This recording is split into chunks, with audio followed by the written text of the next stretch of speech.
Greetings and salutations. Welcome to Cup of Joe with Poe. I am your host, Don Poe. And if you've yet to subscribe, please subscribe. And if we're on Facebook, then please follow. Today we're going to be discussing 100 men versus one gorilla. I know, not our normal wheelhouse here, okay? But bear with me.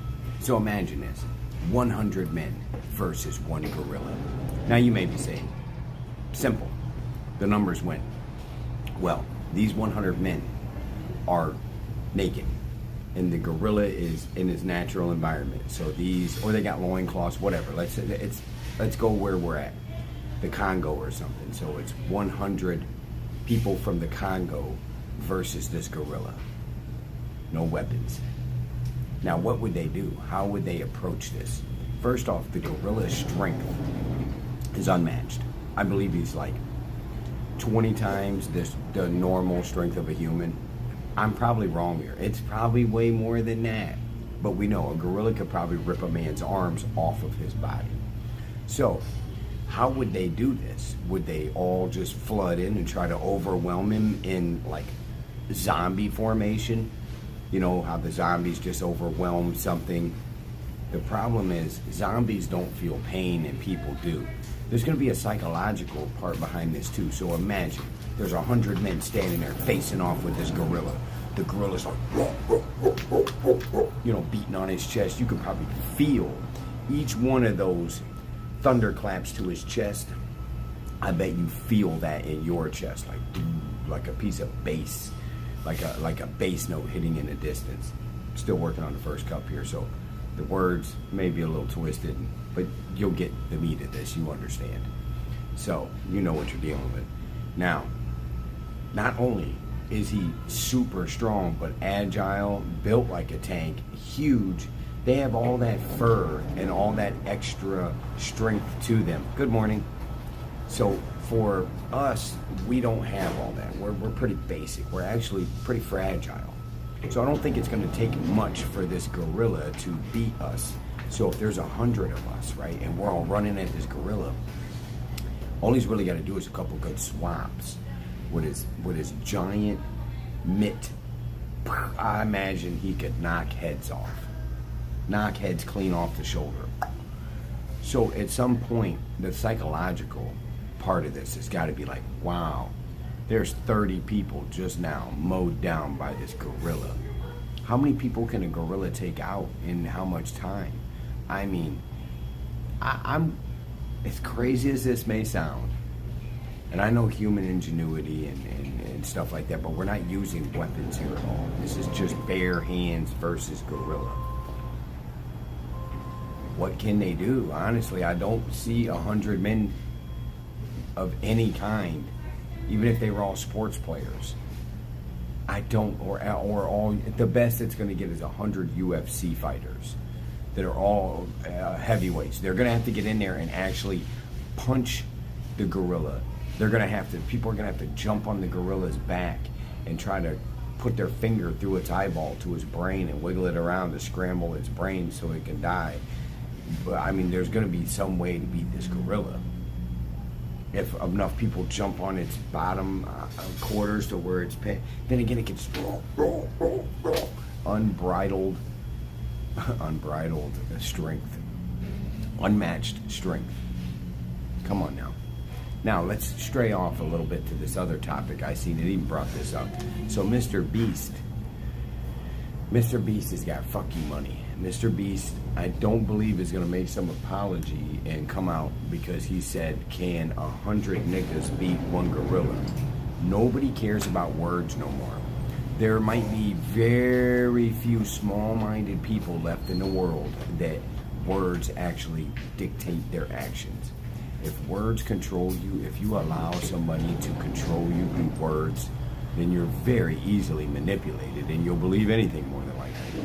So just because MrBeast said, can 100 niggas beat one gorilla?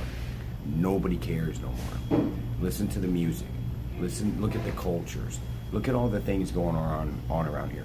You've got grown men masquerading as women that will get furious, and these men will try to fight other men for the simple fact they didn't call them ma'am. Well, we're not going to. You're a sir. Why am I going to call you ma'am? Especially if you're not putting the effort in.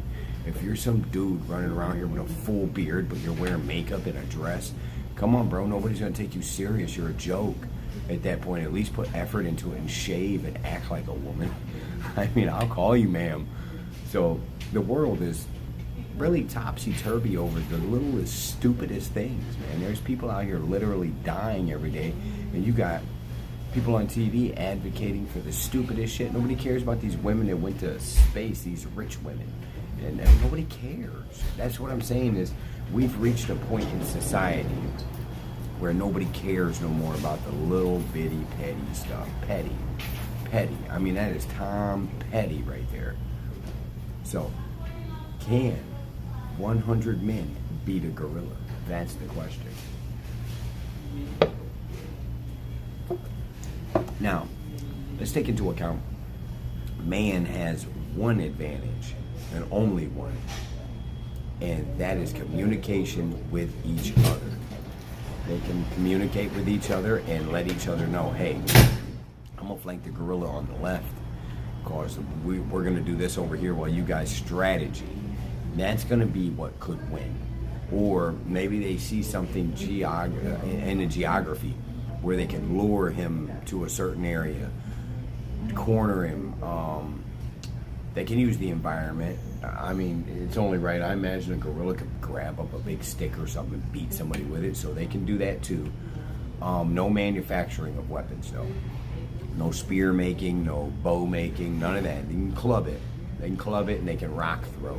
So that would be their best bet, would be to have big armed club guys in the front to distract and beat on the gorilla while the guys in the back are lobbing big, huge stones at him. And at that point, I believe that the men could win. But that almost seems unfair because the poor gorilla is just him by himself, so I believe they shouldn't get anything but their bare hands. So they got to go in there and duke it out with this gorilla. Now, once again, a gorilla has got unreal strength. Unreal. He is the king of the jungle, if you ask me. I don't know, if a lion and a gorilla got into a fight, the lion probably would win, and the reason I say that is because it's a cat, so it's got even more strength and muscle in the grappling, biting, killing, subduing. Gorillas aren't built for that. Gorillas aren't built to go out there and manhandle something to the ground and eat it. They're omnivores, but for the most part, they're herbivores. They're eating. They eat some insects and stuff, but don't get it twisted. Gorillas are out there eating plant life, plant material.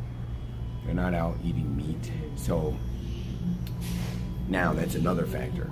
Let's say the humans are hungry. The men are starving, right? I mean, they are starving to death. The only thing that's going to keep them alive is eating this gorilla. Then the gorilla faces a very strong chance of losing, because once hunger kicks in, a human will do some unbelievable things for self-preservation to fill that belly.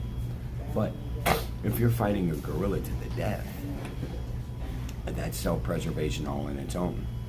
So let me know, chat, who do you think would win, the gorilla or the 100 men? And if so, you can dig a little deeper and tell me how many men would be left at the end. I believe there would probably be